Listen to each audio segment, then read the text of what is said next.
What's up, guys? It's KB. Make sure you subscribe to the Underground Sports Philadelphia YouTube channel. Click the bell icon down below so you don't miss a single video from us.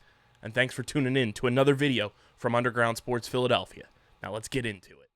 Philadelphia, baby, you're going to love it. Best sports fans in the world.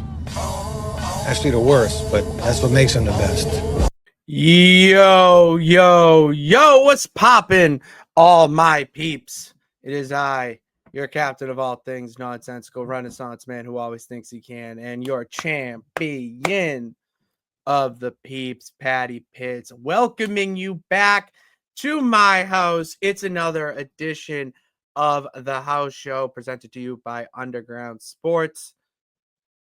It's me, it's Patty P here in the house, the Shenanigan Shack to be exact, down here in the Pitts house for the third installment of the house show. Thank you all for being here today. I hope you're as excited as I am to talk about all the nonsense that went on in the wrestling world, specifically the WWE universe, over the weekend. This is the part of the show where I introduce KB, the exec producer, but KB is actually enjoying himself tonight. All right. He's out in the town.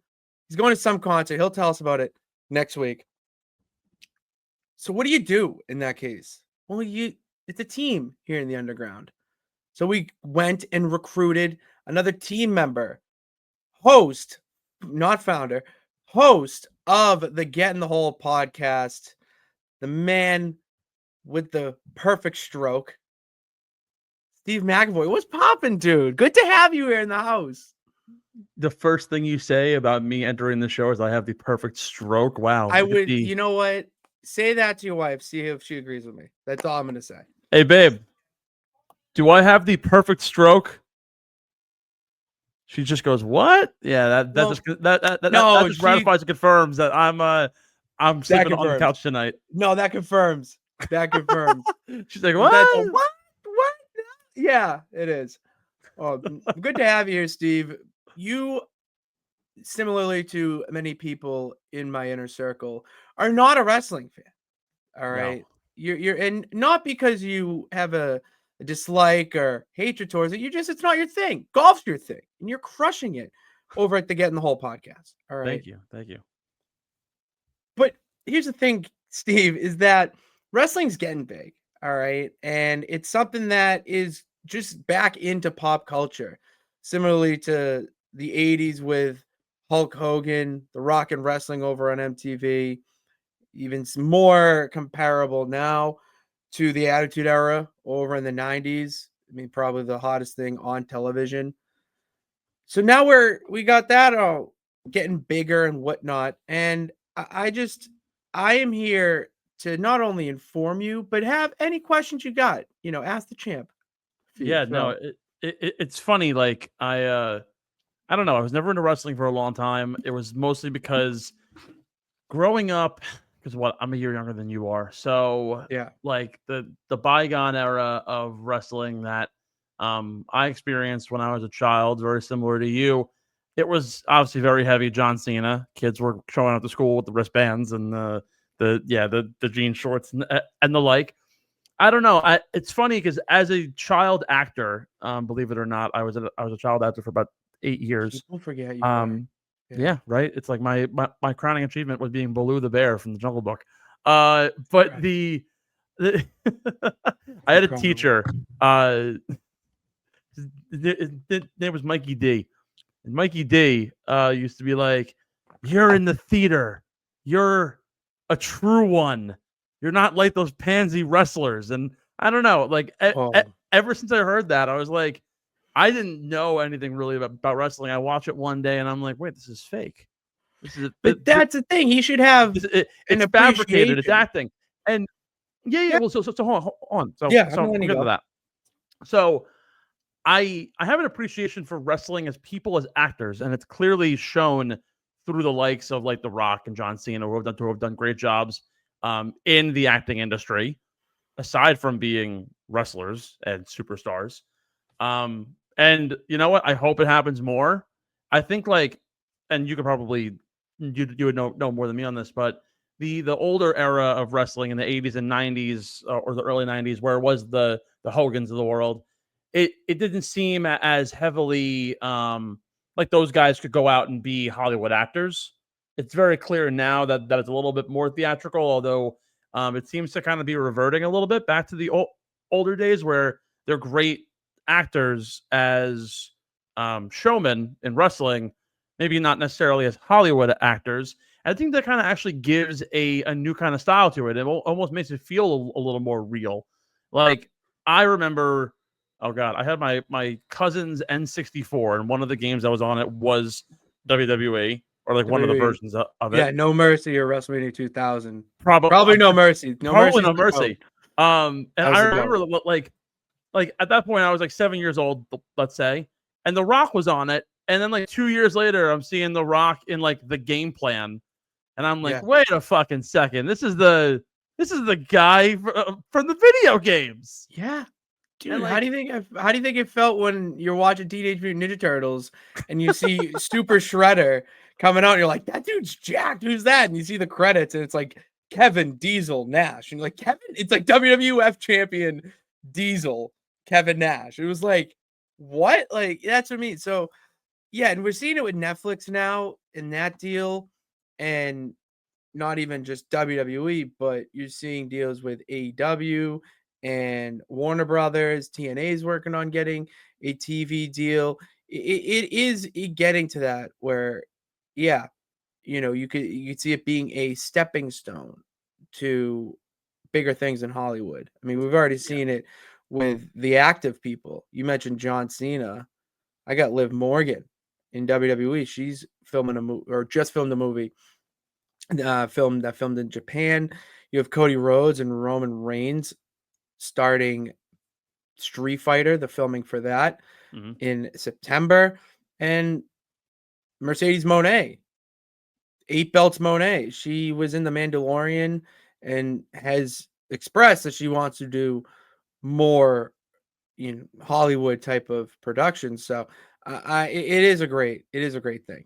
And like I will say, like, and I have a appreciation for that, but again, like you're saying, simply isn't really my thing. It's interesting. My wife and I have been recently binge watching Boy Meets World, and who appears on the show but Vader. It's time. And like it's so funny because again, I'm like, all right, like he he plays a very compelling character. He's a big, gigantic man who's ironically enough the fat kid from Remember the Titans. I forget what his actual name I is. know exactly what his name is. He plays exactly what it is. I don't know his name. He plays his father like on the show, and I'm like, wait, this is actually hilarious. I've also realized, and this is totally external to wrestling. I realized that, and you'll enjoy this. Every single member of the Sandlot has been on an episode of Boy Meets World, and I think it's so weird because the Sandlot came out shortly after the release of Boy Meets World, so all their starts were actually from this show. That's incredible. I didn't like know in the first 3 episodes that they rotate between Squints and Yeah and Kenny De Nunez. Those characters are all friends in the universe. So like this also confirms a couple of things. The WWE universe is connected to the Sandlot, which is also connected to the Boy Meets World universe, and therefore really like we're creating a multiverse low key between all of these different groups and television shows. And oddly enough, Boy Meets World based in Philadelphia. Here we are. Underground Sports Philadelphia. Things kind of all ECW was started in Philadelphia. There you go. So anywho, all of this to say, I'm very happy to be here joining you. Got a lot of fun things to chat about as a first-time wrestling listener. I used to listen to my friend back in high school, Andrew. Shout out to him. He used to play WWE, and he used to go on and on. He loved Roman Reigns. I don't know if he still watches wrestling. He finally he's getting hitched, so he's probably now getting declined the opportunity to watch wrestling full scale. But it's gotten huge. And a friend of mine over at News 12 New Jersey went to MetLife to cover SummerSlam. Friend of mine was there as a fan. There's 2 of my friends were there as fans. They said it was absolutely insane. Saw some great stuff. So excited to learn more and get to enjoy it with you. I'm excited. I'm excited to talk about this shit. By the way, gotta mention your opening intro. You're maybe the greatest 21st century poet we've ever seen. I try, man. I really do try. Lots of alliterations. Dude, I love alliterations. It makes reading a lot more fun. Where the hell is this banner? Where is this banner that I'm trying to friggin' find? Trying to find the banner so you could find like that's the link and everything. This is great podcasting. No, it's great. It's fantastic podcasting. It's what we do. Shit. Don't worry, I got you. All right, you can find it while I address the peeps. A lot of shit went down. All right, this week in the Wrestleverse. All right, we had SummerSlam happen. There it is. There it is, Steve. Thank you for finding that. 5 minutes in, I'm the greatest producer on earth. Look at that. Hell yeah. Go over, KV. We got to get you a raise. This is my shit. This is my show. This is my show. Also, are we PG here? I just cursed twice. No. I don't want to be. You think overly... No, I don't know, man. For the kids. I mean, here's the thing. It's not that we're like, I would say we're PG-13 teetering on our type of thing. You know? Okay. Just with language. That's all it is. Because I don't filter myself. All right? No one should filter themselves. Okay. And you shouldn't filter yourself when you leave me a voicemail about anything that you want to ask me about the great art sport of professional wrestling. All right, it can be something that's going on right now with the SummerSlam shit that went down, nonsense of Brock Lesnar returning after to close night 2, or we could talk about Seth Rollins cashing in Money in the Bank, which was amazing. Something that I felt a lot of people were talking about online. And even though they were talking about online, it still didn't feel like they were really going to pull the trigger with it. And the fact they did in the fashion that they did was brilliant. And Seth talking about it post moment, he went on Rich Eisen the following that Monday, I'm pretty sure, and explained the whole ruse. It was awesome. Saying how he had to tell his daughter that it was a pretend boo-boo, and then the daughter Rue goes and immediately tells the teacher at school. Like, just awesome. Awesome stuff. So that was great stuff that happened, but a lot of other stuff went down. And that was just WWE. I haven't even touched on this program, the Elite Wrestling Company. TNA is on Thursdays, and they got a show coming up in October, Bound for Glory, their WrestleMania, that I would love to hear your thoughts about. So leave me a voicemail, speakpipe.com/official house show. All right, let's fill that inbox. Steve, before we get to some voicemails, I do want to give my reactions to SummerSlam this weekend. And I'm not going to give you a full breakdown, reactions, thoughts show. That's not what this is for. That's why you call me with a question. But I will say that top to bottom was a fantastic show. I would put it above WrestleMania this year. And I heard this on, I forget who said it, maybe not Sam, that it felt that WWE was trying to outdo themselves and one-up themselves from WrestleMania. They realized the mistake they made of having Travis Scott be in the main event, the mistake that was the main event, period. So they wanted to outdo themselves, and I believe they did. You have Brock returning out of nowhere. No one ever thought that would happen. People are still questioning how it's even possible. And then you have, before that, Seth Rollins cashing in. You have the incredible TLC match that was. That Spanish fly through the table. I'm so happy Ciampa got out of the way. I'm so happy because 3 people going through a table on a Spanish fly that's a travesty. And then you have Tiffany Stratton. A lot of people are saying squash Jade and that Jade is buried. She's not buried. All right, get bent. She's not buried. All right. Yes, the match probably should have been a little bit longer, but all right. You want to see Tiffany as champion right now. Jade still has some unfinished business with Naomi and Bianca Belair. So, and she needs a challenge for other things. There's another title on the show that you can go after. All right. What else went down? Dirty Dom pulling a little trick out of his dad's book with the shoe, letting it go or having it untied and then hitting AJ with it afterwards. After he got out of it, hits him in the head with it, then pins. So that was the show. It was great. I thought it was a really fantastic show. The one thing that I will say about it is, and that I've heard a lot of people talking about, is the Brock Lesnar involvement. And I think we have a voicemail already with Brock Lesnar, like with what we want to talk about. So I'm just going to jump right into it, Steve. So let's do it. What's up, Patty Pitts? It's KB. Sorry I couldn't be on the show this week. I'm sure Steve-O's doing a great job holding things down in the producer chair. Wanted to ask you this. Obviously, the fallout from SummerSlam has occurred. How and why is Brock Lesnar back in the WWE? Obviously, we know everything going on with his name being mentioned in that big old lawsuit.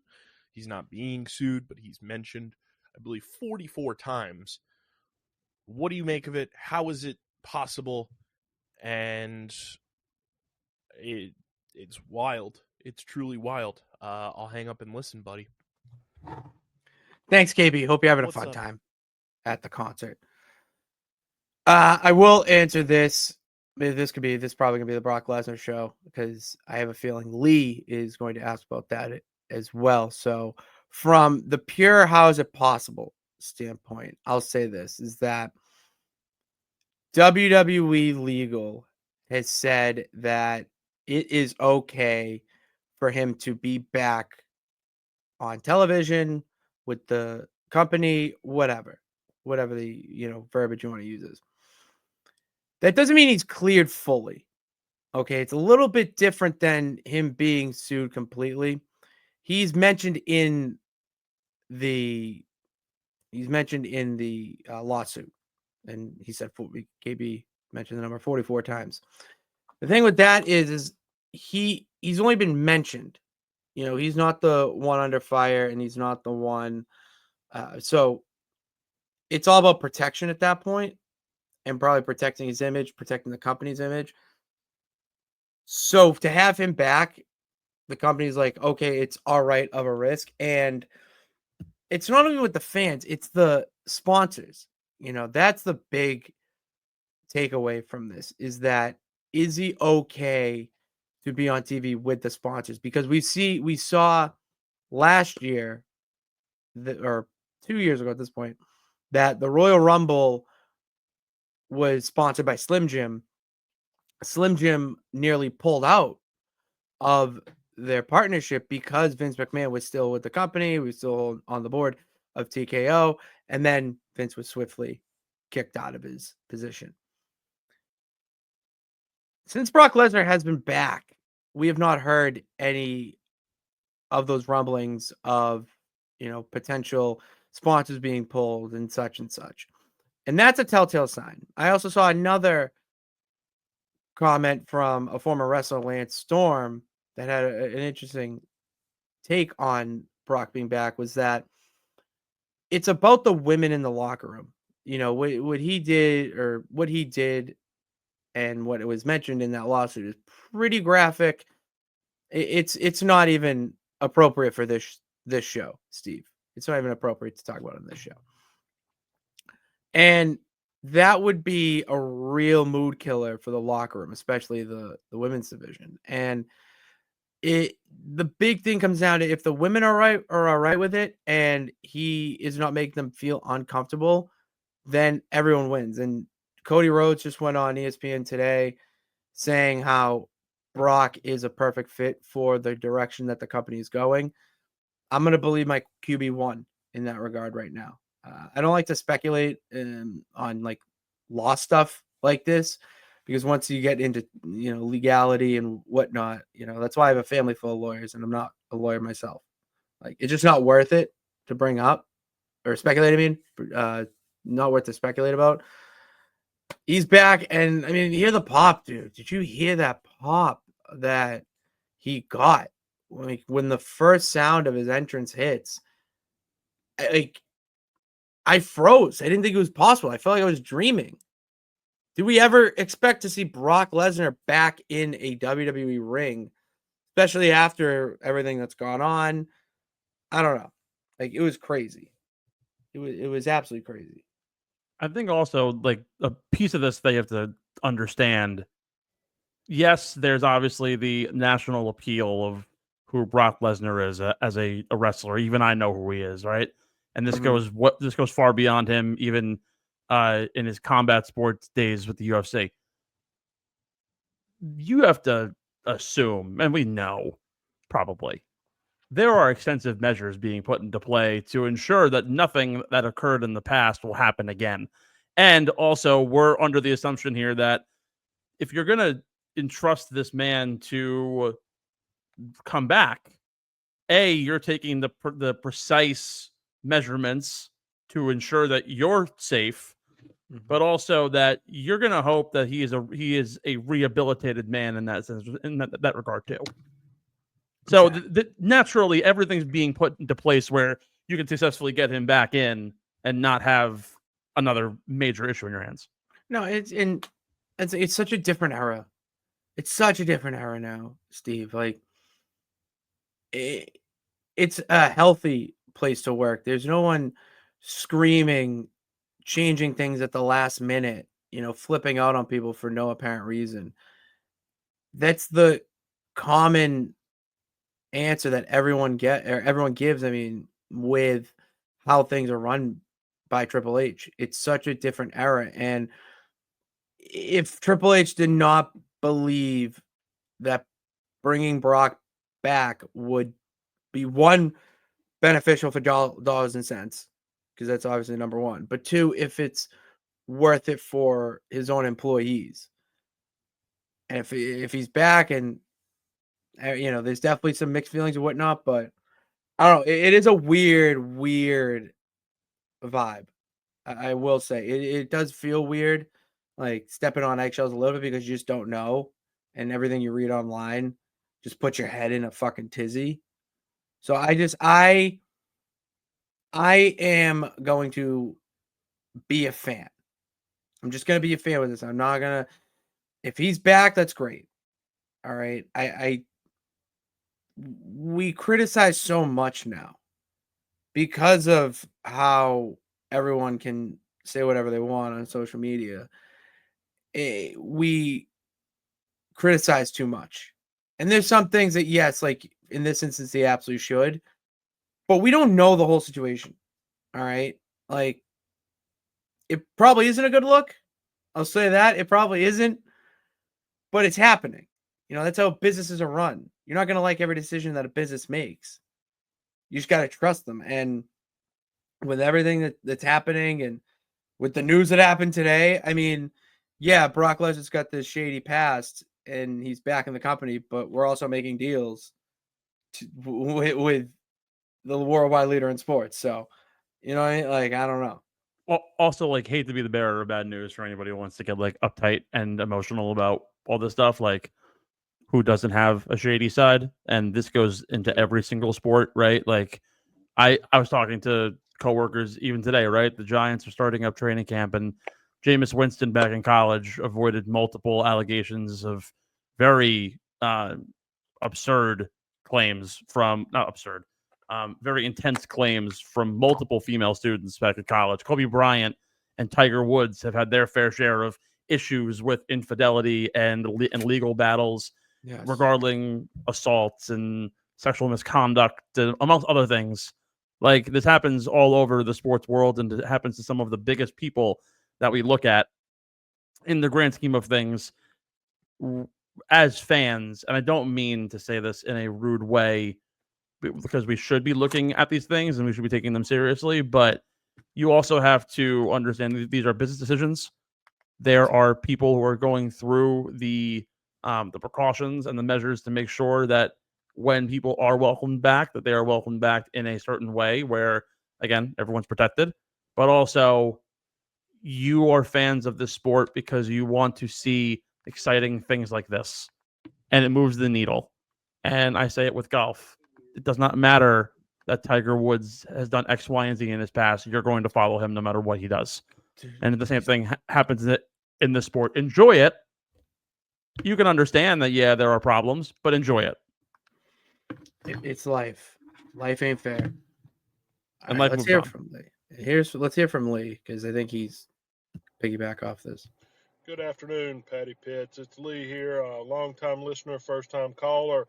I just would like to know if you can think of a high-profile heel turn that was worse than the John Cena turn and in the last 6 months of it. I'll hang up and listen. Thanks. Oh, okay. All right, good. Good afternoon, Patty Pitts. It's Lee. Oh, all right, whatever. Thanks, Lee. Thank you, Lee. I thought you were gonna ask about big old Brock Lesnar. No, I love that question because a lot of people are criticizing the John Cena heel turn. They've been critiquing it since day one. Yes, it was rushed. Yes, there were a lot of faults and flaws to it, but it happened. And he's back to a baby face. Cool. Like that's how he should be going off into the sunset for his retirement tour. It is not going to go down as the greatest heel run of all time. It probably will go down as one of the worst heel runs of all time. And the mask of a retirement tour is the only thing making it not the worst of all time. And when I think of heel turns, I mean, there are some pretty bad ones over the years. I mean, Big Show, the one that pops into mind is there was a time period between like 2012, maybe actually later, like 2014 and 2016, where the Big Show turned heel and turned face a record like 17 times in 2 months. It was fucking ridiculous. Like every other week, he was a good guy, he was a bad guy. That's the worst, in my opinion, like the worst heel turn ever. I just can't think of any that. I mean, Matt turning on Jeff to start their feud at WrestleMania 25. That felt weird. It just like, especially to the level that they took it with Matt kayfabe burning down his house and killing his dog. It just, I've heard Matt Hardy talk about it on his podcast with good friend John Alba, and he was not even a fan of a lot of the work that they did there. He was happy with, the matches that they had, but the overall heel turn was kind of shit, to be honest. And like, so those are like male wrestlers heel turns. I think of like women's. There were some bad ones. Like, yeah, those are the two worst, in my opinion. Those are the two worst easily. Where Matt Hardy turning on Jeff, and then Big Show just playing revolving door with that. Steve, do you know what a face and a heel is? Yes, so I am aware of too. what a heel is a villain, a face is a hero. There are some things that I get. I refer back to my friend Andrew. I'm talking about these like heel turns, like circa 2015, 2016, that I had no fucking clue what he was talking about, to the point that I literally put him in my phone as heel. Absolute nonsense in the world of Pat Pitts. I do actually. I have one question for you. You bring up the Hardys. Do you ever think that the Hardy brothers ever go out to dinner with fellow MLB shortstop JJ Hardy? Because you know that they're both Hardys. That'd be a nice thing to. Or also country artist Hardy too. They're all Hardys. So no, fuck him. No, JJ Hardy can come out with them. Hardy, the country singer, sucks. He performed at a Royal Rumble or some PLE, and it was without a doubt the worst live performance I've seen. and I watch The Masked Singer. Are so. you are you a Ed Hardy kind of guy? I like Tom Hardy more than Ed Hardy. I Well, wouldn't wear any Ed Hardy apparel. I would get you wouldn't. no that seems so up your alley, dude. I would get bullied by my girlfriend and friends and everyone around me so bad if I just started rocking Ed Hardy apparel. I don't know, man. I could see you like Bret Michaels circa 2002, like the Ed Hardy, the sideways hats, the bedazzled everywhere. I got the rocked. I would do bedazzled for a season. That is like Ed Hardy though. But like I said, a season. Like I would just do it to like try it out. Like, you wear your fall clothes, your winter clothes. Like I'd have my bedazzled season. Have you ever seen the movie 17 Again? Yeah, with Zac Efron. Yeah, you know that one scene when like he first goes to high school and he's wearing Ed Hardy and he's like, "This is hip," and he goes, "Bro, you look fucking ridiculous." Yeah, that's you. That's what you would be. Yeah, I'd like to be Zac Efron, just not in that context right there. Sorry. No, I mean, I think we'd all want to. All right, so let's rank Hardys. Let's rank our Hardys. All right, so favorite Hardys. I mean, I'm gonna rank it. Fuck it, we need social clips. Fuck, where did my pen go? You want to rank your Hardys? I mean, like, where did that pen go? Do I need to like Google famous Hardys? All right. We have Tom. We have English. Right, so another English actor, Robert Hardy. I'm putting Francois Hardy. He's a French singer. We have Hardy. All right. Oh, here we go. Playback FM, the most famous people with the last name Hardy. Perfect. I'm going Hardy Boys as my one. Not even close. It's the Hardy Boys, my favorite Hardys. Number 2, I'm putting Tom Hardy. Okay. Tom Hardy as Venom. Incredible. Like, that's what I envision Venom looking like. What's the Venom's surname? His alias? Oh, KB would know. Eddie Brock. Eddie Brock, thank you. Yes, it is Eddie Brock. Don't immediately turn to okay, you would know it. Well, I know my shit. He's my Marvel guy. The fuck out of here. I know my stuff. More than KB? No. There you go. There you go. Whatever. All right, so I got Hardy Boys, Tom Hardy. I'm gonna put Ed Hardy at 5 because I wouldn't wear his clothes, but he created a fashion trend that was outrageous for the era. Then 3 and 4, I'll put JJ Hardy at 3 because I did play a lot with him in the show. And then there's another Hardy. I know there is. There's another Hardy out there that's famous, and I don't know. I refuse to put the country singer Hardy. All that right. song sucks. I've got 5 great ones for you. You'll love this. All right, here we go.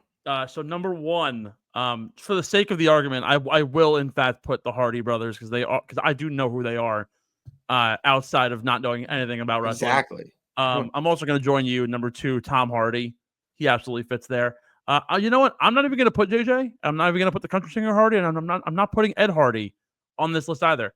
3rd, solely because I'm just discovering who this man is now, I'm going to put Charles Hardy. Now there are 2 Charles Hardys that are going to be on this list. They are 3 and 4. The 3rd Charles Hardy passed away on August 3rd, 2023, at the age of 50. He was a competitive eater from Brooklyn, New York. Okay. He, at the time of his death, held the record for most cabbage eaten in 9 minutes and most shrimp eaten in 12 minutes. Can you guess the weight of cabbage and shrimp that he consumed? It's disgustingly ungodly amounts of food. Of both? I mean, if you ungodly, consider it's like because ungodly to cabbage is like 100 pounds. No, not like that crazy, but like okay, see, yeah. Like, think about it. In 9 minutes, what's an ungodly amount of pounds of cabbage to be consuming? 10 pounds. South of that. 7 pounds? Close. 6.9 pounds. Nice. in 9 minutes. And like giant cabbage, it says. How much shrimp though? That's what I want to know. 4 pounds, 9 ounces in 12 minutes. All right, so 4 pounds. How big is the shrimp though? Like, do you have is it like one a 6'8"? singular shrimp? Like, is it of 6'8"? Because 6'8", like for anyone who doesn't know, like shrimp when they do 6'8", 8'12", that means the amount of pieces that it adds up to a pound. So that's you have to think about. So it doesn't say. It does say it's 2.06 kilograms, but like that's just 4.9 into the metric system. Yeah. Let's just put it this way: a jumbo shrimp Is can be 0.7 ounces. yeah, you telling the fish guy what I know. So let's put it That's this what I'm way: asking. 0.7 ounces. 1 pound is 16 ounces. So he consumed 4 pounds, A fourth. 4.9 pounds, to 78.4 ounces.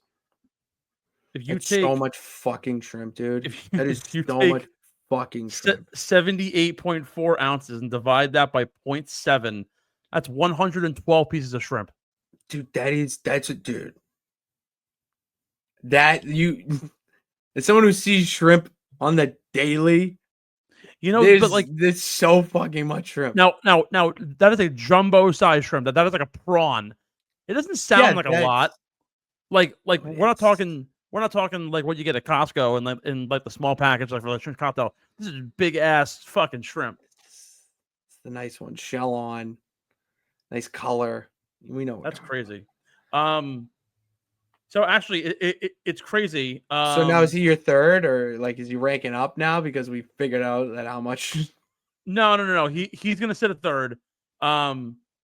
He was also a Nathan's hot dog eating champion. Personal best was 23.5 dogs and buns in 12 minutes.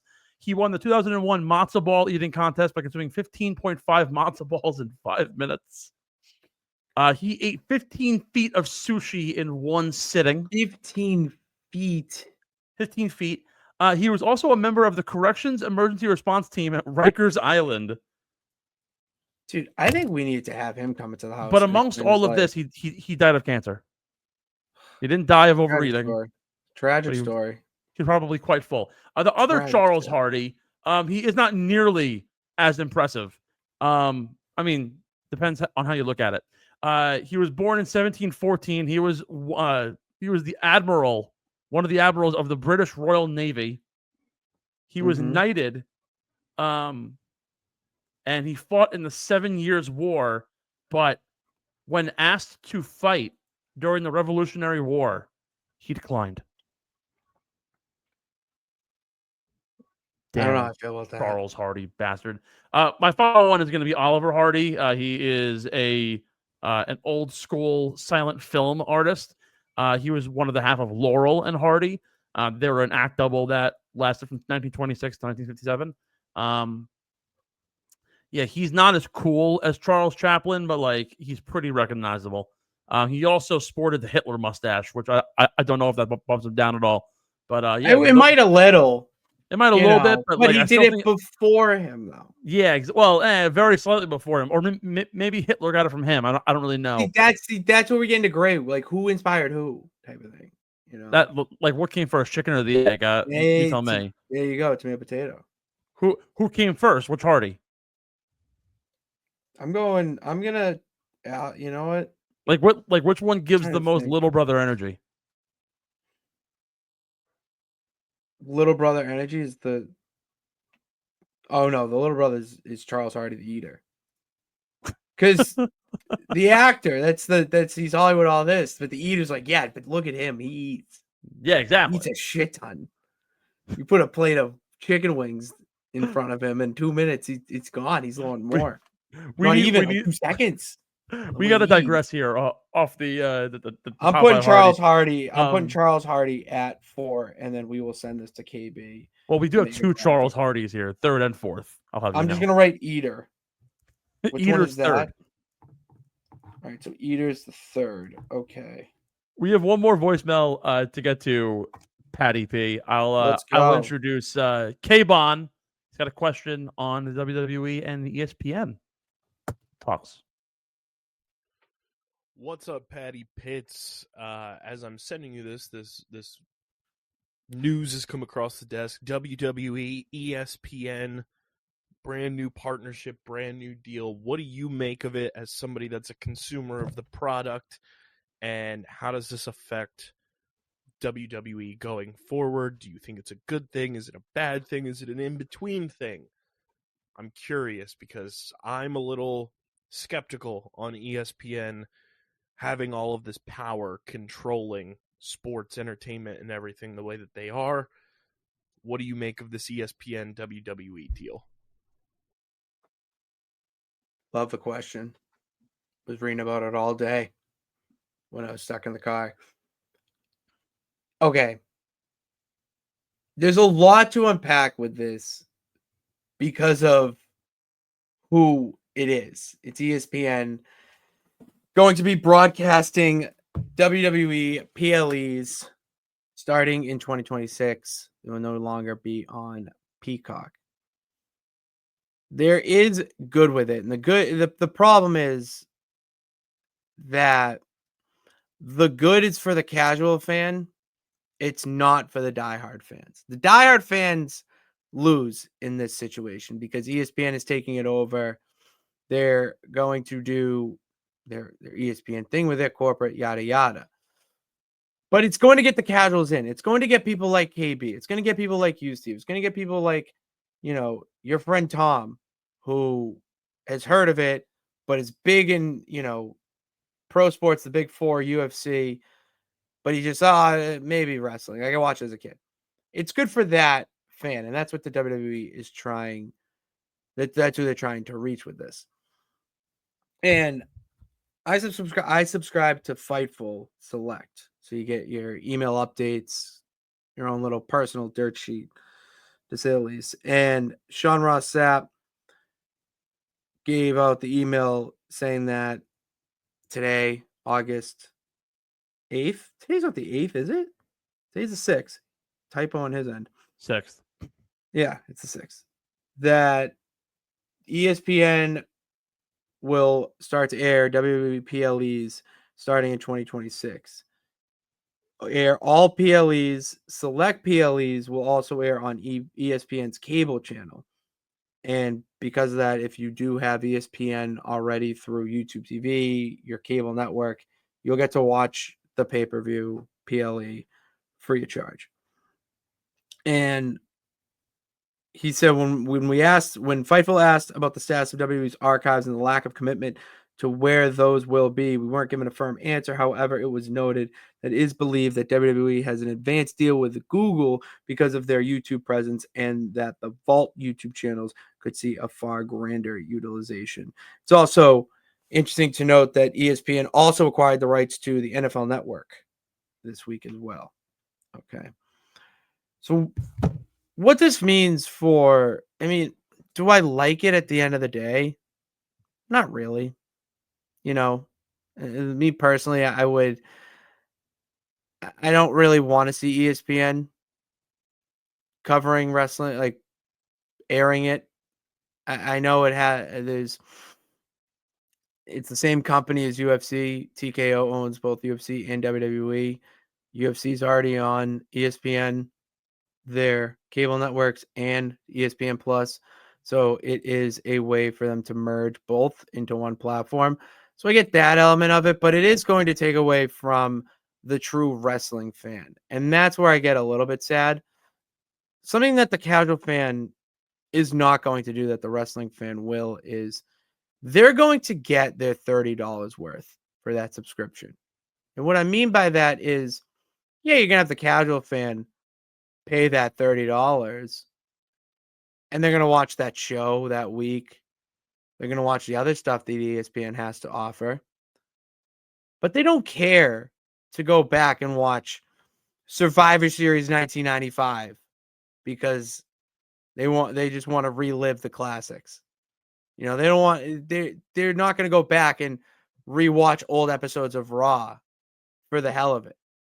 That's what the wrestling fan does. And when you have your product on a streaming service like Peacock or even Netflix, when it was on there, you had that fan going to do that and rewatch. They're not going to do that now. So that archives, and that's also another element of like wrestling fandom, is going back and watching these matches because there's so much wrestling. You can't watch it all. I mean, I have an AEW shirt right now. All right. I have not watched every single episode or even pay-per-view of AEW. I have the WWE shows that I talk about in the house here on No Nights Off over on the other channel. I have not watched WWE since its inception. TNA, Indies, you name it. I could go on and on and on. You can't go back and watch everything. It's just not fucking possible. But when you go back and watch these episodes, what they do is they ignite a spark in you. You start to learn more about the art of wrestling, the business of wrestling. You learn about it all by going back and watching these old shows. You see the evolution of where it started to where it is now. If I told you that WrestleMania was in the same arena, like WrestleMania 10 was in the same arena, or 11, we'll go WrestleMania 11, 10 was in the Garden. If WrestleMania 11 was in, some rah-rah arena, and then 30 years later, they're selling out football stadiums. Like, how do we get there? How do we sell football stadiums? What got us to being in arenas for our biggest show of the year? To now being arenas being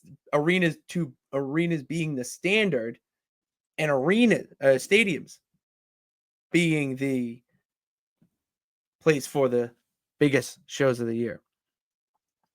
And you're only going to get to that point by making deals with ESPN and doing stuff like this.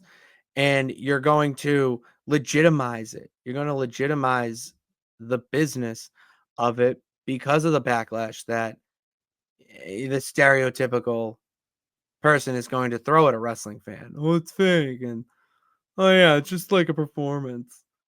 Because you can tell they don't watch it. But if you put it on ESPN is played in 99% of bars and restaurants across America. So you're going to be putting that on, and you're going to have people at the bar watching it. That's only going to lead to more business for the restaurant and for you two at the end of the day. And once you start thinking like that, the business gets a little bit easier to absorb and consume and to learn about when you have that mindset going with it. Pat, give me a little bit of insight here. The platform is going to show events live, or it's going to be pay-per-view, ESPN Plus. Will it be on primary ESPN, ESPN2? Where is it going to be housed? So it's going to be on ESPN Plus. Those were all like the, like Backlash, Extreme Rules, Clash in Paris. Like those will be on ESPN Plus. Mm-hmm. But when you get to, the Royal Rumble, we'll say, WrestleMania, Survivor Series, like the big ones, they're going to put those on regular cable broadcasting or vice versa. I don't know where their mind's at, but think of it like that. Like one of those two groups will be on. And yeah, so you're not going to pay anything extra.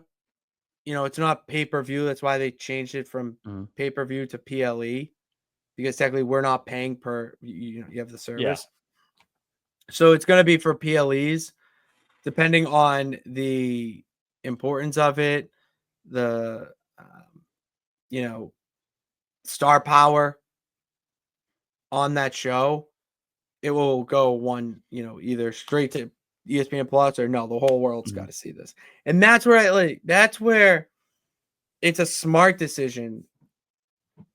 Because the Super Bowl's nationally broadcasted. The World Series is nationally broadcasted. Olympics, FIFA. Those are all on NBC or CBS or one of the two. Why isn't WrestleMania? WrestleMania is their Super Bowl. That's the logic there. And I like it for the growth of the business. I really do. Like, this is what I have been wanting for a long time so that people can truly understand that it's not just some silly thing that kids watch. You know, it's pretty much it's not even pretty much. It's the same thing as going to a theater and watching a movie.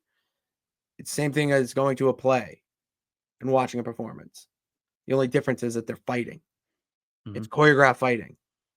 Steve, when you're fighting someone, you're not telling them, okay, now punch me now. All right.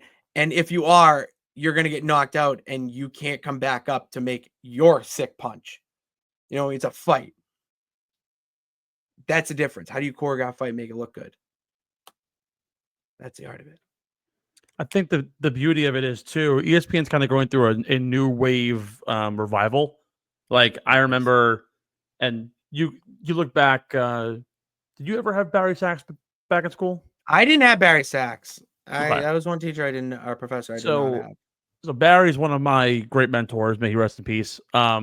Longtime ESPN executive, worked as essentially the founding father of what is modern day SportsCenter. And they let him go from ESPN. He got too valuable, I guess you could say, circa 2016, 2017.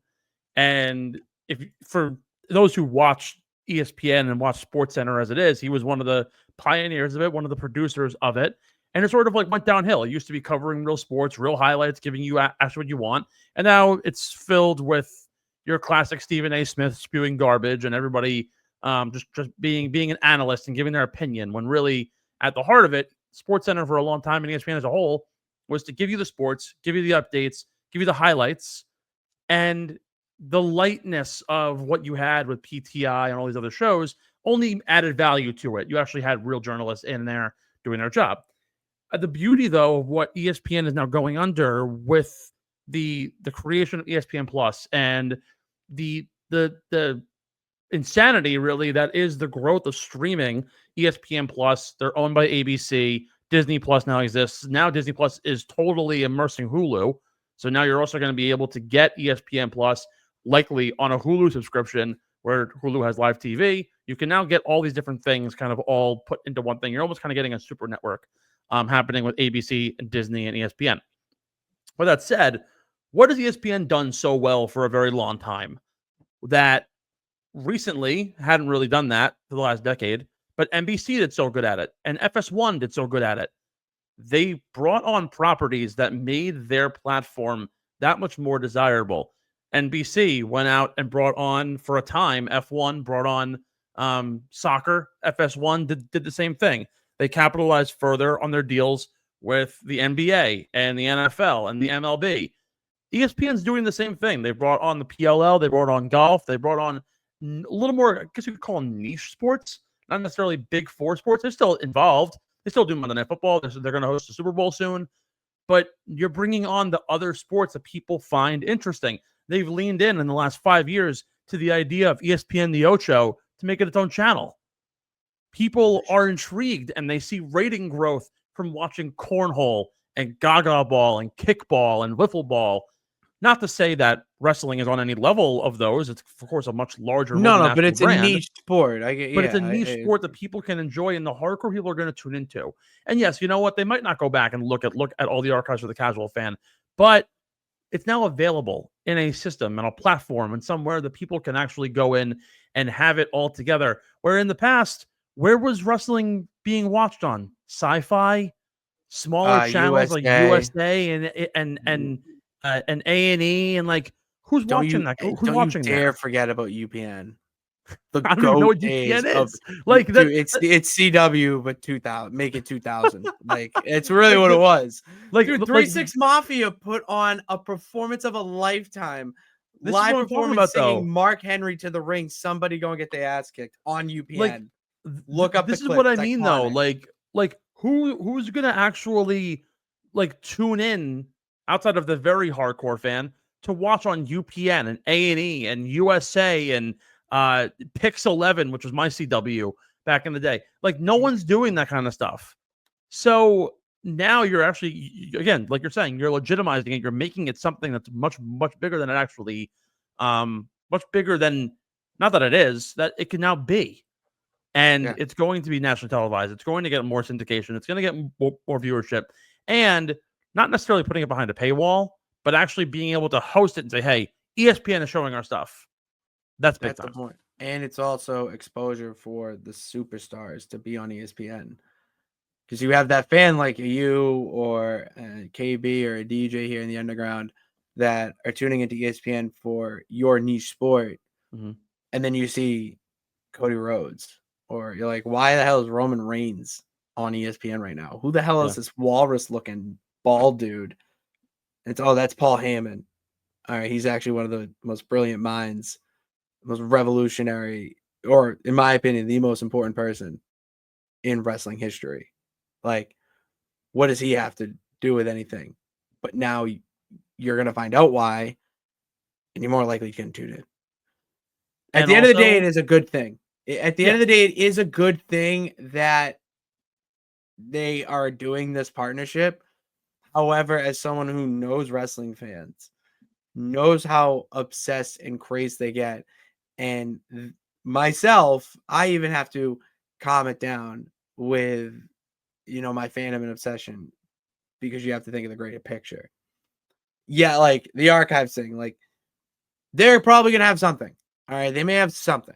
They may not have anything, but the point is that in the past that there has been something. It was called the WWE Network, and it had everything. It had old pay-per-views from WWE, from WCW, ECW, and then their own original content of different interview shows, documentaries, just lighthearted reality shows too. They had that and then moved it to be, more corporate, going to Peacock and now ESPN. So I know the IWC is going to be pissed because they just like, and I have to add $30 a month to this and, yada, yada. And I have to do that. It's like, yes, but you're going to do it anyway. All right. And you have to think of the bigger picture, that ESPN is getting wrestling on their channel. It is going to be mainstream again, is what it's all what I've always wanted, for it to finally be mainstream again and cool, because it is the coolest fucking thing. People need to realize that. Thank you to ESPN for realizing that. That's all I got for voicemails today. We actually went an hour, Shock. That's what we do here. Doesn't matter how many voicemails. I'm going to talk. Steve, do you have any other burning questions, or you see it in wrestling? I got to ask Pitts this because it's always confused me, or... Yeah, no. So I'll I don't have anything for now. However, when I come on back on the show, I would love to dive into this. I found a Reddit thread, and I'll ask one question now, and the next time that I'm on, we'll dive deeper into this. Reddit thread called Squared Circle. They are a naturally passionate and knowledgeable group all about wrestling. Obviously. One person questioned, a casual fan here, said, hold on, wait, where are you? What is one conspiracy theory in the world of wrestling that is highly questioned, but you absolutely believe?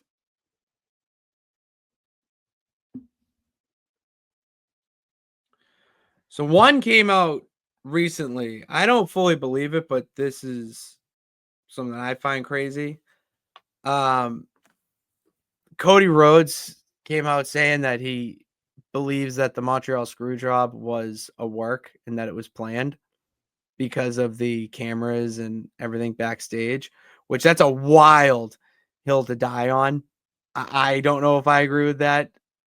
Steve, for context, it's for context, dude was fighting or defending the championship in his home country of Canada, and the rumor was that he was going to leave WWE to go to the rival company, Ted Turner's company, but he was going to leave with the belt because the way that they were trying to get it off him just wasn't, the stories wasn't happening. They weren't agreeing to the script. And Vince McMahon said, fuck you, I'm taking my title back, and went out there, gave his opponent, Shawn Michaels, and the ref a nod, all right, when he does this, you do this, match over, and he's done. And essentially not letting The other one, it's screwing Bret Hart over. It's called the Montreal Screwjob.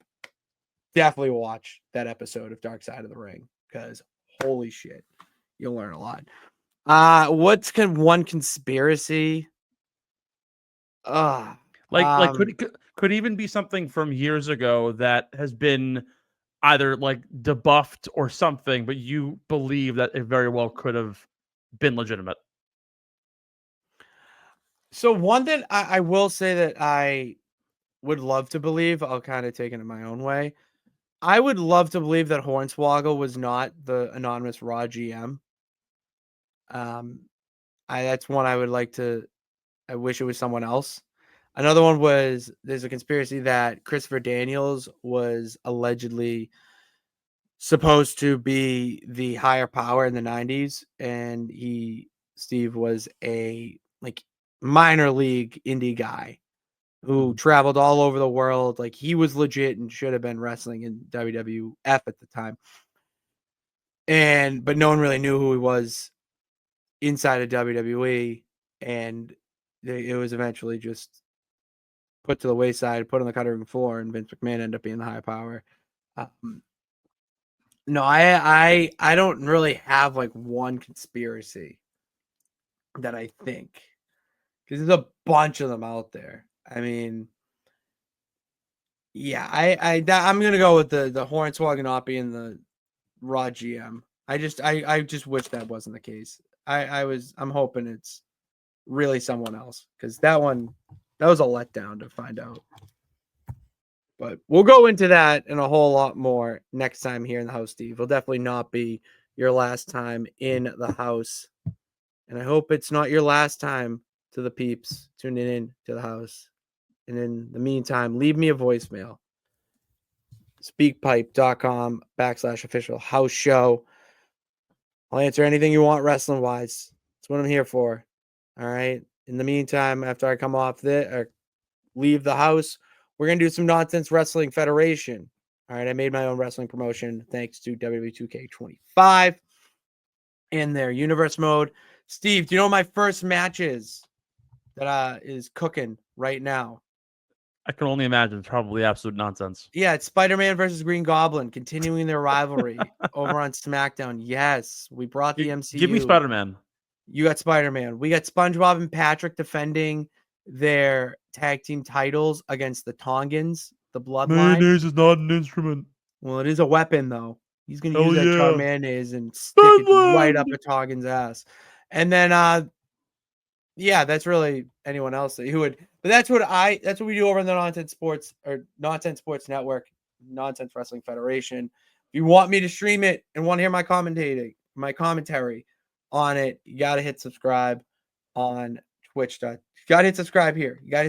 Let's get to at least 25 before that happens. I'd love to do it. And subscribe to us over on Apple, Spotify, podcast. Leave a like, comment, and 5-star rating, obviously. Follow us on all social media platforms, Underground PHI. Follow me on all social media platforms, basically. Patty Pitts, Patty with 2 D's. And Steve, where are we going to find you? Oh, man. You can find me basically anywhere. Social media at Stephen McAvoy, Steve McAvoy, MCAVOY for the ladies out there. Just kidding, I'm married. 2 underscores at the end of that name. And, of course, Get in the Hole, a part of the Underground Sports Philadelphia Podcast Network at Get in the Hole Pod. And like Patty P said, Underground Sports Philadelphia on YouTube, Underground PHI. You can find us, just type in Underground Sports. You can get your hands on all of the best shows on the network, from soccer over at Top Ends. You have the house show here, my folks over at Get in the Hole, and so much more. A lot of really great stuff happening in the underground, and honestly, a great run upcoming for Philadelphia and our media network and Philadelphia sports. We're gonna have All-Star games, World Cup matches, hopefully another SummerSlam. God, SuperSlam. That was tough. A Super Slam would be like a body slam from the top rope. The only bigger faux pas I think in the history of this show, Actually, it wasn't even in this show, but that was on the network. you back in college. For Pat Pitts of Pat Pitts from QNN. Have a good one. That is my greatest faux pas. That was one of the funniest. Listen, That clip I'm still gets entertained. shown. Dude, it's on someone's pillow. All right. Luke Lograno made that into a pillow for John Franklin. This is the funniest thing ever. Oh my god. That's what I'm saying. Absurd. I'm walking entertainment. And I can be sporty. And that's all I You can do it got. all. That's Renaissance man who always thinks he can, baby. Damn Patty right. P's a poet and he didn't even know it. Look at that. Damn right. And that's all we got for you guys. Thank you for tuning in. We'll be back next week in the house. Thank you for tuning in. God bless. Remember that you can do it. All I gotta do is try. See you later.